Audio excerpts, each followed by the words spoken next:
Salam dostlar, hər birinizi salamlayıram bugünkü görüşümüzdə. Bugünün qonağını mən sizə təqdim eləməyəcəm. İstəyirəm ki, bugünün qonağı öz-özünü təqdim etsin. Və bir daha qeyd eləmək istəyirəm ki, mən Göyçə Abduzadə Ametist Akademi şirkətinin rəhbərlərindən biri olaraq buradayam. Və eyni zamanda xaricdə təhsil, bugünün mövzusu xaricdə təhsil və tibb olacaq. Buyurun, özünüzü təqdim eləyin. Xoş gördük. Teşekkür ederim öncelikle beni davet ettiğiniz için. Özümü təqdim edeyim. Mən Natavan Ramazanzadə. 31 may 1989 Bakı doğumluyam. Ama böyüməm və sonraki təhsil müddətim təbii ki Zaqatalada oldu. Ondan sonra yenidən Tıbb Üniversitesinə qəbul olaraq 2005'ten təhsilimi Bakıda devam elədim 2011'e kadar. Sonrasında qısa bir rezidentura təhsili ve yine Tıbb Üniversitesi Otorinolaringologiya kafedrasında. Sonrasında ise TUS imtihanını vererek Türkiye'de devam ettim uzmanlığıma. Uzmanlığımı aldıktan sonra Royal College of Surgeons of Edinburgh sınavlarına girerek tekrardan kulak burun boğaz uzmanlığıma İngiltere'de devam ederim. Çox gözəl. Mən əslində bugün çox danışmaq istəmirəm. İstəyirəm ki, Natavan xanım daha çox danışsın və Natavan xanım özü haqqında, təhsili haqqında daha çox məlumat versin. Bizim Natavan xanımla tanışdığımız əslində çox uzun bir müddət deyil, çox qısa zamana dayanır və çox maraqlı bir şəkildə olub. İstəyirəm onun haqqında da kiçik bir özü informasiya versin. Doğru. Öncelikle üzr istəyirəm, mən illərdə artıq xaricdə oxuyub təhsil aldığım üçün bəzən tamamen Azərbaycan dilində istifadə edə bilmirəm sözləri. Bunun için özür sayın. Göyçə xanımla necə oldu? Tabii ki biz tip sınavlarını verdikten sonra İngilizce imtihanına da ihtiyacımız var idi ve normalde biz tipçiler OIT bir İngiliz dili sınavına giririk. Ama orada çok ilginç bir şekilde bilmirəm, belki dikkatsizlik, belki şans, belki kadar ben o sınavda takıldım. Belediye Türkler demiş. O sınavda çok az bir bal fərqiyle onu kaçırdım. Ondan sonra tabii ben bir yol aktarırdım ki bunu geçim ve artık oradaki çalışma izin aldım. Yani icazə versinler artık bana ve kartımı aldım. Onda Göyçə xanımla tanıştık başka bir dostumun vasıtasıyla. Ve IELTS üzerinden fikirleşerken bana dedi ki hayır 3-4 gün daha dinlenirsiniz, beyninizi dinlendirirsiniz, sonra gelirsiniz ve bu imtihanda tekrar girirsiniz. Yes. Ve yaxşı ki de bunu yokladım. Onda hatta bu prosesi de birlikte geçirdik. Ben onda London'daydım ve birlikte danıştık, destek oldu ve hiç öz imtihan şeyler olmamasına rağmen. Ama elbette ki yaş oldu. O sınav bitti ve geriye bizim emektaşlığımız, dostluğumuz elbette. Ve bundan sonra devam edeceğimiz planlar qaldı. İnşallah. Yəni qeyd edeyim, Natavan xanım mənlə başlayanda IELTS-a mən baxdım ki, yəni kifayət qədər bu xanımın leveli var. Niyə də imtahanı keçməsin? Normalda müəllim olaraq biraz da biznes tərəfini fikirləşməliydim ki, yox, qoy eybi yoxdur, əlavə olaraq IELTS imtahanını da versin. Qıya bilmirəm mən tələbələrimə adətən. Yaxşı ki qıymadın. Yaxşı ki qıymamışam da, bəli. Yəni ona görə dedim ki, məncə get bir də yoxla, yəni OYT-ni bir də yoxla, yaxşı ki yoxladı. Əsas mövzumuz amma bugün olacaq təhsil və tibb təhsili üzrə. Azərbaycanda kifayət qədər bal toplayıb tibbə, müalicə işinə qəbul olmusunuz, düzdür? Düzdür. 2005-ci ildə 624 balla müalicə işim, ikinci müalicə profilaktikaya qəbul oldum. Və yenidən Azərbaycanda doğulub, yenidən böyüsəydim, yenə də eyni yolu keçib, yenə də Azərbaycan Tıbb Üniversitesini seçip bu şekilde devam ederdim. Allah. Ben gerçekten bunun için her zaman da hem gurur duydum hem de bunun için sevinç de duydum aynı zamanda. Biz de çok qürurluyuq ki, sizin kimi bir həkim bizi Türkiyədə və inşallah ki, yaxın bir vaxtda İngiltərədə təmsil edəcək. Bunun haqqında özünüz danışacaqsınız. Mənim çox söz deməyimə ehtiyac yoxdur. Sadəcə olaraq bilirsiniz ki, biz eyni zamanda bir xaricdə təhsil şirkətiyik və bizə bunun o tərəfi maraqlıdır ki, xaricdə təhsili seçən insanlar düzgün yerləri seçsinlər və düzgün ölkələri seçsinlər. Seçərkən də nəyi fikirləşməlidirlər? Bugün bir cərrahla qarşı-qarşıyayıq və biz o cərrahdan soruşmaq istəyirik ki, niyə görə Türkiyə və onu xaricdə təhsil, daha doğrusu tibb təhsili üçün özəl edən nədir? Aslında çok güzel bir sualdı ve son zamanlarda çok aktual da bir mevzudur. Çünkü bilirsiniz hələ də TUS imtahanları devam edir ve Azərbaycandan xüsusilə çox sayda həkim yoldaşlarımız Türkiye'de təhsil almaq, burada devam etməyi seçir. İndi mənim dönemimlə kıyasladıqda, yəni müqayisə etdikdə, əslində müqayisə edərək etsəm daha sanki avantajlı olar. Tibb Üniversitesini burada bitirdikten sonra eğer xaricdə təhsil devam etdirmək istəyirlərsə, cərrahi branşlar istəyirlərsə, o zaman ki mən cərrahi branşı istirdim. Ona göre Türkiye daha avantajlıydı. Ama yok, Alman dili veya yaxud da ki diğer dilleri daha yaxşı bilirlərsə və cərrahi branş değil de diğer daha klinik branşlarda özlərini devam etdirmək və eyni zamanda Avropada yaşamaq, qalmaq kimi imkanlar istəyirlərsə, əlbəttə ki Avropa ölkələri daha avantajlıydı. Bir daha Türkiye'deki cərrahi hekiminin belə bir avantajı var idi. Mesela normalde Avropada 8 ilə yetiştiğim bir cərrahini Türkiye'de 4 veya 5 ilə yetişebilirdin. Ama o zamanki təhsil, mən sizə bəhs etdiyim 2014-2015 illəri arasında keçir. Ama indi mövcud durumda çok da tercih edilirmi veya buradan gelen həkim yoldaşlarımız istədikləri səviyyədə cərrahi eğitim alabilirler mi? Bu yine de birazcık soru işareti altındadır. Çünkü açıkçası demek gerekir ki o zamanki kimi değil. Tesadüf ki değil. Ona göre de daha hem de iş balansı, burada bir diğer mesele sadece cerrahi eğitim almak değil. İş ve hayat balansı da çok önemlidir. Mesela maddi kazançlar da tabii ki bunun ayrı bir meselesidir. Nöbet sistemi Türkiye'deyken biz 36 saat nöbet tuturduk. Şimdi 24 saatte, ama Avrupa'da mesela bunu bu kadar uzun bir saatler çalışmak veya bu kadar çok efor sarf etmeye sistem de caize vermir. Aslında tıbbi olarak da çok doğru değil.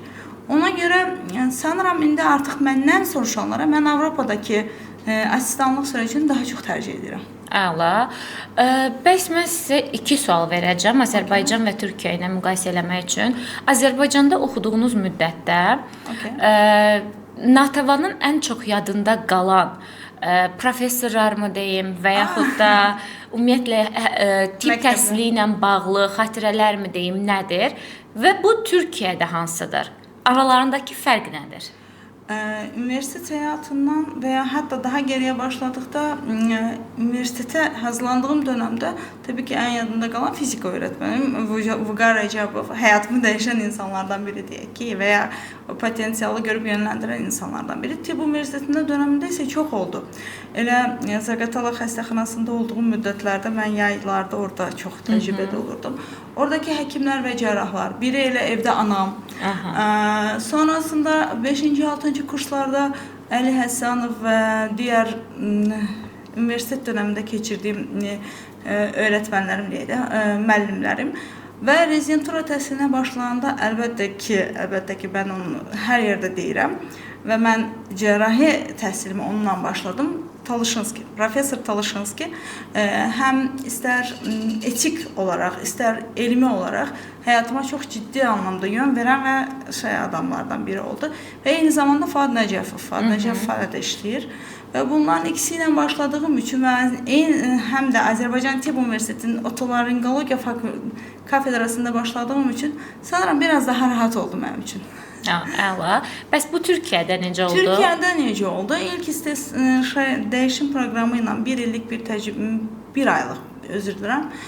Tecrübe programına bir getdikdə mübadilə proqramı kimi. Getdim. Burada artıq rezident idim.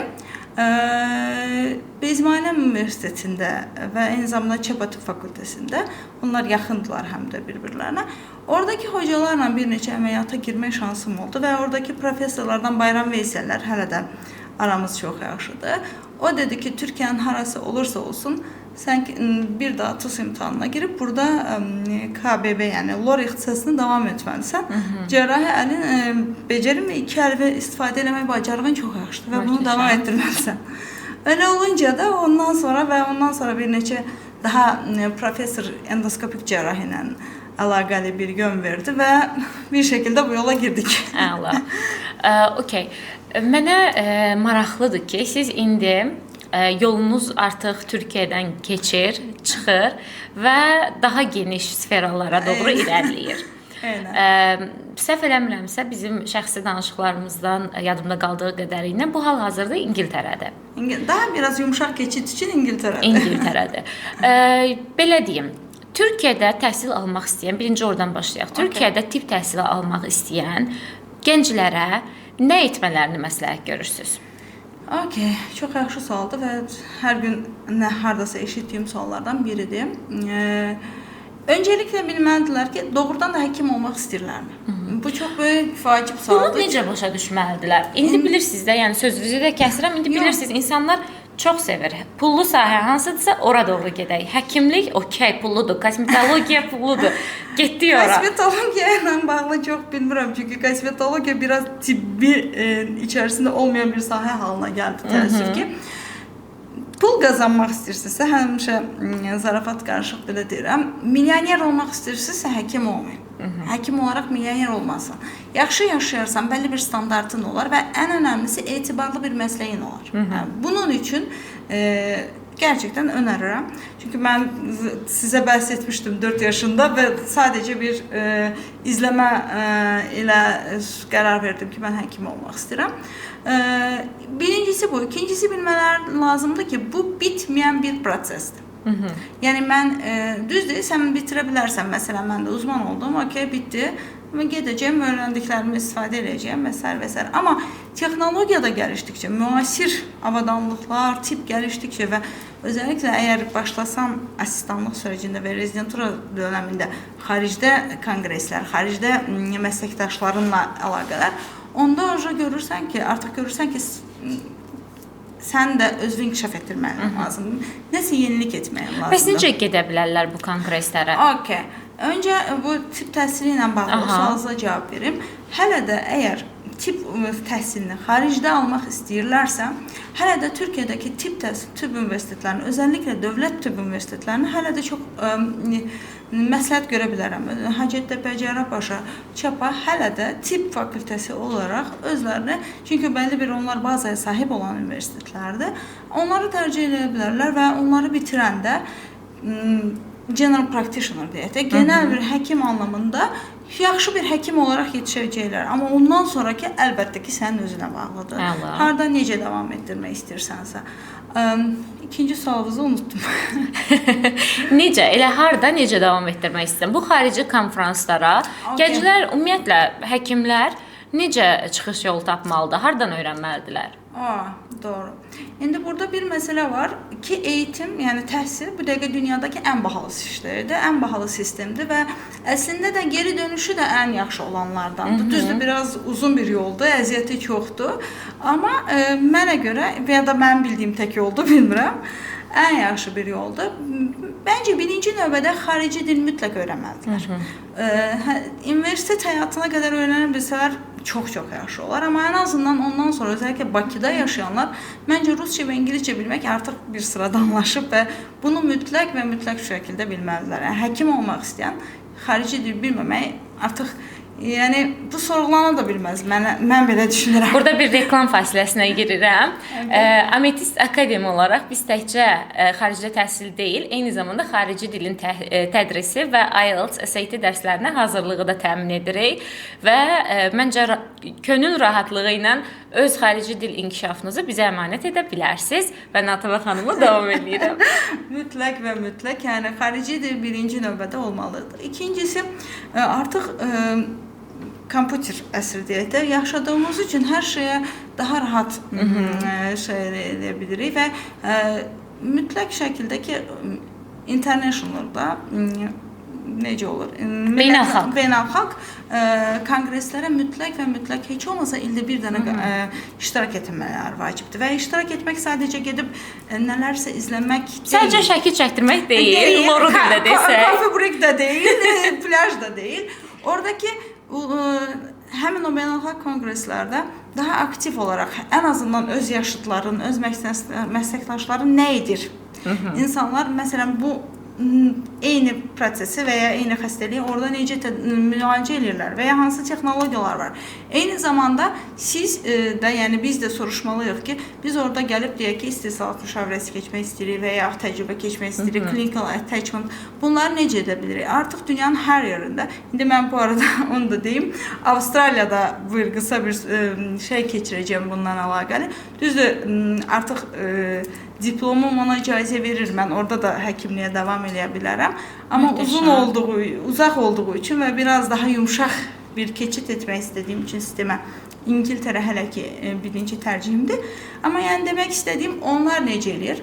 Çünki həmişə Amerika və İngiltərəyə getdim indiyə kimi ki, Amerikada bunu necə edirlər, İngiltərədə necə edirlər, Avropada necə edirlər. Eyni zamanda artıq Çində necə edirlər, Yaponiyada necə edirlər, Avustraliyada necə edirlər kimi mütləq görmək lazımdır. Və ondan sonra öyrəndiklərimizi də eyni zamanda gəlib tətbiq etmək lazımdır. Tətbiq etmək lazımdır. Tətbiq etmək üçün də təbii ki, yaxşı bir baza lazımdır və yaxşı bir timdə bu birazcıq daha komanda işidir və çevrəndəkilər də sənin kimi düşünməlidir və sən bu şəkildə bir yol göstərməlisən və ya yol almalısan. Və mən düşünürəm ki, bunu Azərbaycanda tibb təhsilində özəlliklə ən azından mənim şansıma da çox yaxşı oldu və bunu dəstəkləyirlər və səninlə eyni dildə danışan və səni anlayan, öyrənmək istəyən də bir sürü insan var. Məncə biraz da bu namizədlərin çətinliyi necə eləyə bilərik məsələsində. Məsələn, yəni sadəcə Azərbaycanda müalicə işini bitirib birbaşa olaraq gedib İngiltərədə və yaxud da Avstraliyada həkim kimi işləyə bilmərsiniz. Çox çətindir. Bunun üçün nə lazımdır? Yəni işləməkləri üçün nə etməlidirlər? Okey, çox yaxşı bir sual. Və niyə işləməlidirlər? Yəni misal üçün bu sualı əslində verəcəm sizə. Yəni məsələn, mən Azərbaycanda bitirib gedib hansısa özəl bir xəstəxanada işləyib və kifayət qədər də qazanc qazana bilirəmsə, niyə özümü yormalıyam? Bu çox yaxşı sualdır. Bəzən zaman özəlliklə bu imtahan proseslərində məni loru dildə desək, qınayırlar. Qınaq obyektinə çevirən ki, sən yetərincə yaxşı bir lor uzmanısan, burada yaxşı bir çevrən var idi, böyük bir şeyim var idi, istər tələbə yoldaşlarım, istər qohumlarım və cərrahi bacarığın da yaxşıdır və qadın olaraq da lor çox deyil.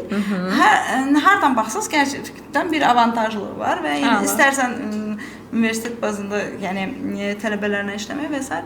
Düzdür, bunlar bir alternativdir və yaxşı bir alternativdir.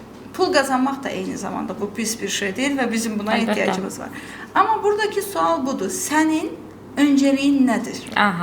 Bu həyatdakı sənin öncəliyin nədir? Natavanın öncəliyi nə idi? Natavanın öncəliyi international doktor olmaq. International doktor olmaq və məncə çox da uğurlu olur bu yolda. Yəni mənim öncəliyim buydu, qısa və öz. Çünki bəlli bir əməliyyatları mən eləməsəm də eləyənlər yetərincə var, bəlli bir həyatları mən qurtarmasam da yetərincə qurtaranlar var və s. və s. və mən oxusam da, oxumasam da, işləsəm də, işləməsəm də tibbdə eyni zamanda texnologiyada sürətli gəlişir. Yəni bu məndən asılı və ya mənə bağlı bir sistem deyil. Amma sən sistemin yaxşı bir parçası olmaq istəyirsənsə, xüsusilə öz millətin üçün də və digər xalqlar üçün bizim elə bir məsləyimiz var ki, bu dinindən, irqindən, cinsindən, cinsiyyətindən asılı olmayaraq hər kəsə və hər yerdə eynidir və edəcəyim şey də eynidir. İkinci bir məsələ burada budur ki, international olmadıqca national ola bilməzsən. Wow. Bu mənim məsləkdaşlarımdan birindən duyduğum cümlədir. Yəni doğrudan da öz sözünü demək istəyirsənsə, öncə bir beynəlxalq arenada çıxmalısan, insanlar nə edir görməlisən, az və ya çox dərəcədə ayaqlaşmalısan, ondan sonra onu gətirməlisən və bu şəkildə davam eləməlisən və bunlar keçmişə baxdıqda da elə tibb sahəsi olsun, sizin sayənizdə olsun, hər yerdə bir navigator deyək də vəzifəsi görən insanlar olub və onlar bizim yolumuzu açıblar. Yolumuzu açıblar və tibb istər və ya digər təhsildir. Bu hər zaman bir öncəlikdir və öncəlik olmalıdır. Ona görə Natavanın öncəliyi international doktor olmaq idi. Və sualımız əslində biraz qaldı qıraqda, əsas məsələdə. Yəni necə olsunlar? Bu yola necə, nə ilə başlasınlar? Xarici dil öyrəndim. Xarici dil öyrənəcəklər, nə istədiklərini net biləcəklər. Çünki bunlar qısa vadəli, qısa periodda olacaq planlar deyil. Məsələn, mənə soruşsaz öz planlarınızın hansı mərhələsindəsiz? Birinci mərhələsindəyim. Yəni, hələ də o pləkanı minməyə çalışıram da, düzdür. Hər kəs eyni plan qurmaq məcburiyyətində deyil və hər kəsdən eyni bəklənti yoxdur, amma ən azından şey olaraq. İkincisi, xarici dil bilsinlər. Üçüncüsü, mütləq və mütləq surətdə beynəlxalq, yəni digər ölkələrdən, digər qruplardan, digər məsləklərdən, hətta dost, yoldaş, tanış mütləq şəkildə olmalıdır. Bu da gəlib çıxır bir növ bu günlərdə çox eşitdiyimiz networking-ə. Networking, yəni bir növ çoxlu ətraf yığmaq. Belə baxıram ki, nəinki biznesdə, bütün peşələrdə ən önəmlisidir. Elə biri biz hayat olaraq davam eləmədik çox şükür. Amma indi network olaraq və birilərin çünki biz həkim və müəllim olaraq oturmuşuq burada. Bu daha böyük, önəmli bir qismidir bunun və bir sürü tələbəyə, bir sürü insana ən azından 10 nəfərdən mən belə düşünürəm, 3-ünə, 4-ünə də faydalı ola bildiksə %40, %50 bir fayda. Siz demiş bir zamanların ən etibarlı iki peşəsi. Məncə elə hər zamanın və hər zaman dünya döndükcə və harda olmağından asılı olmayaraq ehtiyac olunan bir sahə deyək ki, məslək deyək və ya hələ də ən hörmətli qrup deyək. Çünki yəni həqiqətən də elədir. Çünki ümumiyyətlə hər bir şeyin özəyində təhsil dayanır. Çünki həkim olmaq istəyirsənsə, hansısa müəllimlərin ələyindən keçməlisən. Həkim olmaq istəyirsənsə, yaxşı bir təhsilin ələyindən keçməlisən. Və həkimlər özləri də əslində bir müəllimdirlər. Tibb Universitetinin müəllimləri də kimlərdir? Bir həkimlərdir nəticə etibarı ilə. Yəni bir-biri ilə əlaqəli olan, sıx əlaqəli olan əsas peşələrdir bunlar. Və bunun da əsas nəticəsi gəlib dayanır təhsildə. Hər zaman keyfiyyətli və həqiqi təhsil. Eynən. Və buna gedən yolda əslində Natəvan xanımın da dediyi kimi, əziz gənclər, nə etməlisiniz? Əzmkar olmalısınız, seçici olmalısınız və şəxsi inkişaf. Şəxsi inkişaf davamlı olaraq daha doğrusu dayanmayan bir şey olmalıdır. Şəxsi inkişaf bu olsun həkim peşəsində, xaricdə hər hansısa bir konfranslarda, bu olsun yəni hər hansısa bir tutalım sadə bir şey kitab oxumaqlarda, məqalə oxumaqlarda şəxsi inkişaf daimi davam eləməlidir. Əlbəttə bu yəni dediyim kimi də başdan da burada bu mərhələyə gəldim, duracağam. Elə bir söz təəssüf ki, özümüzə verə bilmirik. İkincisi də seçici olmalıdırlar. Yəni xaric, hara xaric? Məsələn, deyək ki, Azərbaycan sərhədlərindən çıxanda hər yer bizim üçün xaricdir. Amma hansı xaric və ya nə üçün xaric? Tip təhsili üçün deyək ki, hara daha yaxşıdırsa, əlbəttə ki, onu seçməlisən və yaxud da ki, kompüter mühəndisliyi üçün hara yaxşıdır və ya neft mühəndisliyi hara yaxşıdır və s. kimi. Məncə, burada biraz seçici olmaq, bunun üçün də doğru qaynaqlardan, doğru kurslardan, doğru müəllimlərdən dəstək almaq o qədər önəmlidir ki, mən sizə anlatmışdım hətta, məsələn, bu Qaracabovun sözü ilə mənim həyatım şəkilləndi və Zaqatalan tarixə düşəcəyim, mən də bilmirdim. Yəni, o onun arzusuydu. Mənimki Tibb Universitetinə girmək idi, onunki Zaqatalan tarixinə düşmək idi və burada o qədər önəmlidir və ya ən son ki, müəllim kimi kontakt olduğum sizsiz. Orada da məsələn gedəcəksən, Londonda bu imtahana girəcəksən. Məncə sən bu imtahanı keçmirsən və heç bir şey düşünməyəcəksən. Yəni bunlar o qədər önəmli bir şeylərdir ki, bu doğrudur. İndi hər çevrə və ya dediyimiz network önəmlidir. Amma bu networkdən bizim üçün nə qədər faydalıdır və bizə geri dönüşü nə qədər faydalıdır. Biraz mənim beynim bilirsiniz. What's benefit? What's benefit? Bu Türklərdən gələn bir şeydir. What's benefit? Türkiyədə biraz öyrəndim. Sonra xaricə çıxanda daha bir şəkilləndi. What's benefit? Yəni bunun mənə faydası nədir? Yəni benefit sadəcə olaraq pul olaraq deyil. Əsas benefit yəni var. Hal-hazırda dünya reallığı və dünyanın kapitalizmin tələb etdiyi what's benefit deyəndə ağla gələn ilk şey maddi benefit nədir? Əsas məsələ burada maddi benefit deyil.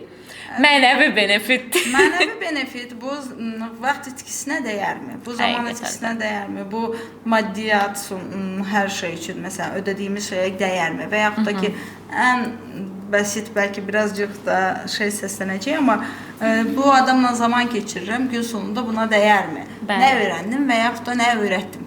Bəli.